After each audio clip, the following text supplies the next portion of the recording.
Ayan, magandang araw po mga kababayan, mga kaboses, at ngayong araw ho itatalakayin natin ang isang mahalagang isyu na nakakaapekto ho sa imahe ng ating mga pangunahing opisyal ng gobyerno. Ayon sa pahayag 2024 end of year survey ng Publicus Asia, mga kaboses, ano po, parehong bumabaho ang approval at trust ratings ni na Pangulong Bongbong Marcos at pangalawang Pangulo ng Pilipinas na si Sara Duterte. Ano kaya ang mga dahilan sa likod ng pagbabagong ito at ano ang maaring maging epekto nito sa ating bansa? Siyasatin natin ang mga usaping ito, mga kaboses. Ngunit, bago yan mga kaboses, pakinggan muna natin itong short lang po na balita. Pagbabasihan po natin sa ating komentaryo ngayong araw, mga kaboses. Narito po ang balita. Nagkaroon ng pagbaba ang trust at approval ratings ni na Pangulong Ferdinand Marcos Jr. At pangalawang Pangulo Sara Duterte. Ito ay base sa inilabas na 2024 end-of-year survey ng Publicus Asia. Ayon sa survey na nilahukan ng 1,500 respondents noong November 29 hanggang December 3, bumaba sa 33% mula sa 43% noong nakaraang quarter ang approval rating ni Pangulong Marcos Jr. Gayun din ang kanyang trust rating na bumaba sa 23% mula sa 32% noong nakaraang quarter. Si Vice President Sara Duterte naman ay mayroong approval rating na 37% na mas mababa sa 40% na kanyang nakuha noong ikatlong quarter ng taon. Bahagyang bumaba rin ang trust rating ng pangalawang Pangulo na mula sa 33% ay 31% sa huling quarter ng taon. Ayon sa survey, labis na nakaapekto sa pananaw ng publiko ang mga issue at kontrobersyang nangyayari ngayon sa politika. Ayun po ang balita. Ayun po mga kaboses, narinig nyo ho. Yung balita mga kaboses. Ayon ho sa survey, ang approval rating ho ni Pangulong Marcos ay bumaba mula 43% noong nakaraang quarter patungo ho sa 33%. Ang trust rating naman ho niya ay nasa 23%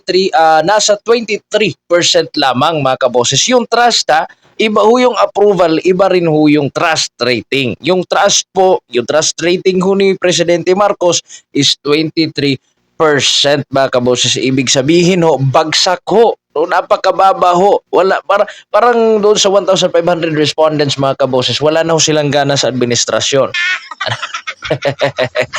Noong nakarang quarter, mga kaboses, si Vice President Sara Duterte naman ho, ay bumaba rin mula 40% patungong 37%, mga kaboses, sa approval rating. Kumbaga yung approval rating ni Vice President Sara Duterte, bumagsak ko ng 3%. Yung approval naman ho ni Pangulong Marcos ay mataas po yung binaba, mga kaboses, kasi from 43 naging 33% na lang ho, mga kaboses. Ano po? Ano kayang mga tingnan ho natin mamaya, mga kaboses, kung ano yung mga nakakaapekto, bakit bumagsak ho ang mga ratings nila, mga kaboses. Ang trust rating naman ho ni Vice President Sara Duterte is 31%. Mas malaki ho, mga kaboses, kaysa po sa ating presidente ng bansang Pilipinas. 31% ang trust rating ngayon ni VP Sara, yung kay Presidente Marcos naman ho ay 23%. Ano nga ba ho ang mga salik na nakakaapekto sa pagbagsak na ito ayon ho sa Publicus Asia? Ilan sa mga pangunahing dahilan ay ang mga sumusunod. Pakinggan ho ninyo. Isa, unang-una ho, mga kaboses, aligasyon ho ng katiwalian, yung korupsyon. Isa ho sa mga iniugnay kay Pangulong Marcos ay mga kontrobersya ukol ho sa transparency sa paggastos ho ng pondo. Isa ho yan, mga kaboses, yung mga kontrobersya ho ni Presidente Marcos.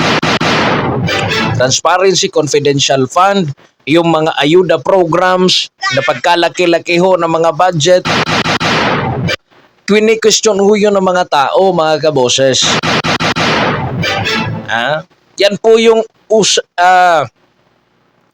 yung isa sa mga tinitingnan ng mga reason ng mga Pilipino kung bakit nawalan ho sila ng trust, pagtitiwala ho sa presidente, mga kaboses, at nawalan na bumagsak po yung approval nila kay Presidente Marcos, mga kaboses. Pangalawa ho is ito po ang napaka talagang nakakaapekto ho sa approval and trust rating ng ating vice at presidente, mga kaboses. Ito pong patuloy na pagtaas ho ng presyo ng mga bilihin. Ito pong inflation. Sa kasagsagan ho ng eleksyon, mga kaboses, napakarami hong mga promises. Ano po? Ibuboost yung economy, ipapaunlarin yung ekonomiya, mga kaboses. Siyempre kung sasabihin nating maunlad yung ekonomiya, dapat wala hong taong gutom. Wala hong taong naghahabol sa presyo ng mga bilihin. Ano po? Lahat po ng tao may malakas na purchasing power, mga kaboses. Hindi ho maso-short sa income kasi malaki rin ho yung income, mga kaboses. Kung mataas po yung bilihin, mataas ho ang presyo ng bilihin, mga kaboses, dapat malaki rin yung mga income ng mga Pilipino. Pero ngayon, tila talagang sumirito talaga yung presyo ng mga mga presyo ho ng bilihin, mga kaboses. Isa ho itong malaking pasanin ho para sa maraming pamilyang Pilipino, lalo na ho sa gitna ng papalapit ho na Kapaskuhan. Napakahirap ho sa ngayon, pero alam nyo itong mga Pilipino, tayo mga Pilipino, kahit po na grabe kapos sa kapuso tayo, hinahanapan ho natin ang paraan na mag-celebrate pa rin ng Christmas para merry pa rin yung Christmas natin. Sa gitna ho na napakamahal na mga presyo, pero hindi natin talagang itago, mga kaboses, na meron talaga tayong mga kapatid o mga kabayan, mga kababayan, mga kaboses, na hindi talaga na nila afford compare noong dati. At mukhang napaka-busy na ho ng mga tao ngayon, mga kaboses. Dito na ho sila nakatutok sa talagang pagpupursigi, mga kaboses, na maka-income ngayong araw pang may makain. Wala na nga silang halos pakialam dyan sa mga politika. Nakatutok sila dito sa bilihin. Pagmahalo ng bilihin. Pero since alam ho nila kung sino ho yung namumuno sa bansa, wala ho silang ibang maitutulak o maituturo, mga kaboses, kung sino yung dahilan ng patuloy na pagtaas ho ng presyo ng bilihin.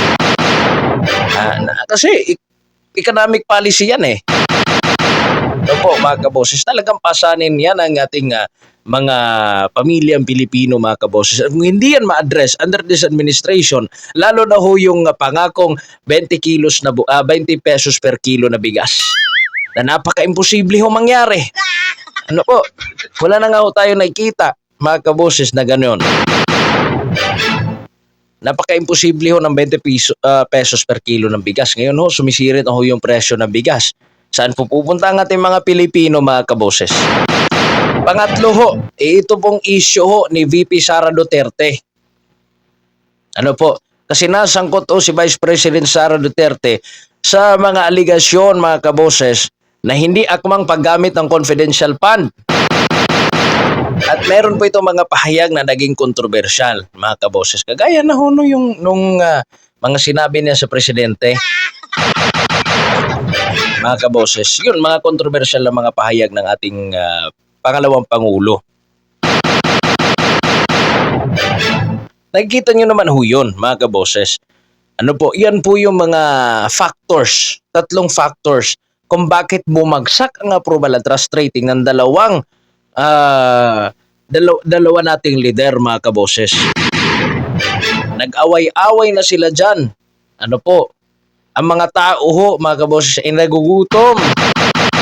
Ang mga tao po, mga kaboses, ay na may mga problema na ho, mga kaboses, sa ating bayan. Balikan ko, pagmahal ng presyo ng mga bilihin, mga concern nila sa nakikita nila sa nasyonal, mga kaboses, na mga lider, na parang may corruption, may mga isyong hindi pa na susolve, gaya ng confidential funds, questionable, mga controversial na mga pahayag, mga kaboses, ganun. Naiipit ho tayo, nagiging collateral damage ho mga tao sa baba. Pero mga kababayan, mga kaboses, hindi lahat ho ay negatibo.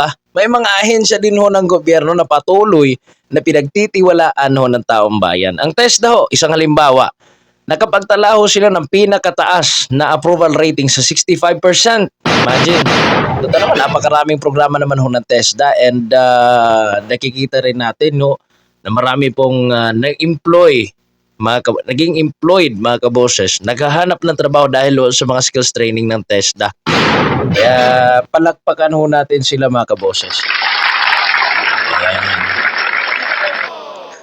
Pati ho mga kaboses, ang malaki rin ho ang suporta ng publiko sa Armed Forces of the Philippines. Palakpakan ho natin mga kasundaluhan na may 57% na trust rating.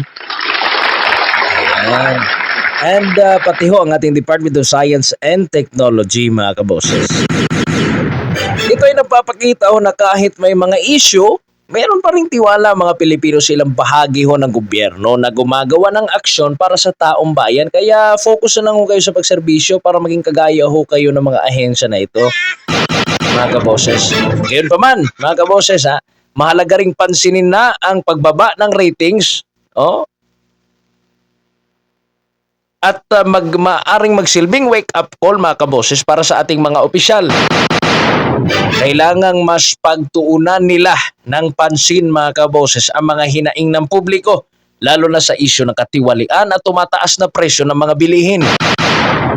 Ang pagbabaho ng ratings ay hindi lamang tungkol sa kanilang reputasyon, kundi direktang konektado ito sa kakayahan nilang makuha ang suporta ng publiko sa mga mahahalagang proyekto. Kung hindi ito maagapan, maaaring maapektuhan ang implementasyon ng mga programang pangkaunlaran mga kaboses. Mga kababayan, mga kaboses, nasa atin din ang responsibilidad bilang mamamayan na maging mapanuri ho at aktibo sa mga isyong ito.